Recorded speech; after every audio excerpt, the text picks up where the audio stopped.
매매 계약서는 어떻게 생겼어요? 매매 계약서는 사실 양식이 없습니다. 저도 이번에 처음 알았는데요. 이 양식이 정해져 있진 않아요. 그런데 표준 계약서라고는 있는데 실제적으로 사용하는 건 한국중개사협회에서 하는 계약서거든요. 이 계약서도 제 IMFP 블로그에다가 올려놓을게요. 한번 계약서 한번 보세요. 계약서에 뭐뭐가 있는지를 보면 계약서를 작성할 때의 단계를 알 수가 있습니다. 계약은 어떤 식으로 하는 거예요? 매매 계약에서는 가장 중요한 건 계약을 한다라는 거잖아요. 약속을 하는데 이 약속의 부분은 돈을 주고받을 때가 생기는 겁니다. 그래서 가계약금이라는 표현을 하거든요. 먼저 매수자가 집을 사겠다라고 얘기하면 매도자에게 얘기해서 매도자 계좌번호를 받게 돼요. 그런데 우리는 사실 매도자 계좌를 받고 매도자 이름을 확인하고 넣게 되는 거죠. 그런데 아무것도 확인하지 못한 거잖아요. 계약서 쓸 때는 등기부등본과 주민증을 확인해서 똑같다라고 하면은 이분이 주인이다라고 얘기를 하는 거거든요. 그런데 멀리 떨어져 있기 때문에 미리 만나기 전에 가계약금을 넣게 되는 거죠. 하지만 가계약금에서는 중요한 요소가 있습니다. 계약금이 정해지고 중도금이 정해지고 잔금 날짜가 정해지면 계약이 됐다라고 표현합니다.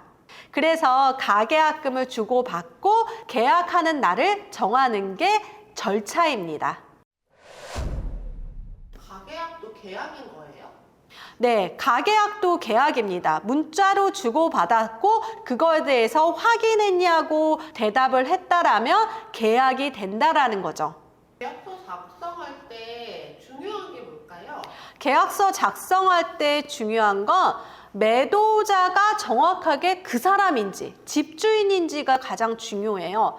저 같은 경우에는 대리로 하는 경우가 있었는데 어느 날 봤더니 그 매도자의 신분증도 없는 거예요. 그래서 저는 매도자가 와야 된다라고 했고 매도자 계좌에 돈을 송금하지 말라는 거예요. 수표로 달라는 거예요.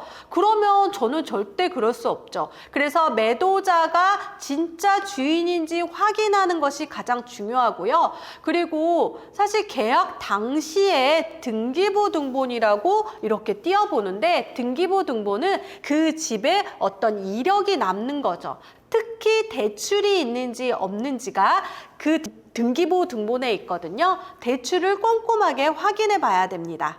대출을 확인하고 나서 뭘 요구해야 하나요? 그 대출이 있으면 안 되거든요. 그래서 잔금과 동시에 근저당을 말소한다라는 특약을 적어야 됩니다. 그래서 특약 중에는 요 세 가지를 조금 넣어두시면 좋은데요. 첫 번째, 현 시설물 상태에서 매매한다. 두 번째, 등기사항 전부 증명서상 하자 없는 상태의 계약입. 근저당은 잔금과 동시에 말소한다. 세 번째, 잔금 시까지 각종 공과금은 매도자가 정산한다. 이런 세 개의 문구가 들어가면 좋습니다. 매수할 때 유의사항이 있을까요? 매매 대금은 정해져 있고요. 현장에서 계약금과 중도금과 잔금이 이렇게 정해지거든요. 금액이 정확하게 돼야 되고 날짜가 되어야 됩니다. 계약금 같은 경우에는 매매가의 10% 정도를 하는데 더 적게 할 수도 있어요. 그리고 그날 또 계약금이 다 못 오면 며칠까지 계약금을 준다. 그 계약금이 안 들어오면 계약은 파기된다. 이렇게 특약을 할 수도 있는 거죠.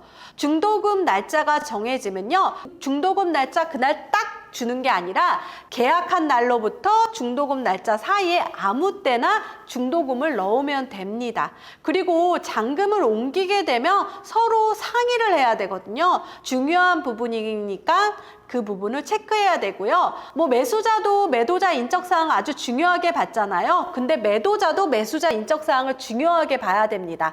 왜냐하면 우리가 매매 잔금을 할 때 필요 서류가 있거든요. 그 서류 중에는 인감증명서가 있는데요. 그 인감증명서는 매도용 인감증명서를 띌 때 매수자의 인적사항이 들어가야 되는 거죠. 만약에 주민번호라든지 주소가 다르면요. 다시 띄워야 됩니다. 안 돼요. 등기 공개가 안 돼요. 그래서 인적사항 주민등록증을 보면서 꼼꼼히 체크하고 주소가 맞는지 서로 확인을 해야 됩니다.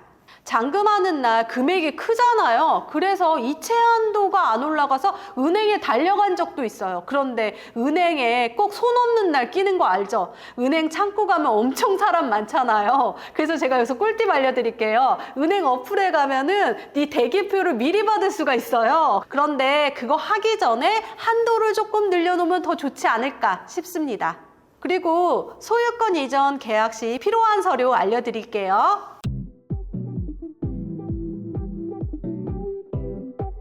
저랑 하니까 매매 참 쉽죠? 사실 처음이라서 두려운 거예요. 그래서 매매할 당시 계약서도 미리 뽑아보는 것도 좋아요. 제 블로그 가면 있고요. 계약 당시 뭐 중개대상물 확인서 뭐 체크하고 돈 오고 가고 정신 없는데요. 그때는 혼자 가지 마시고요. 친구라든지 지인, 가족과 함께 가면 좀 더 꼼꼼하게 챙길 수 있습니다.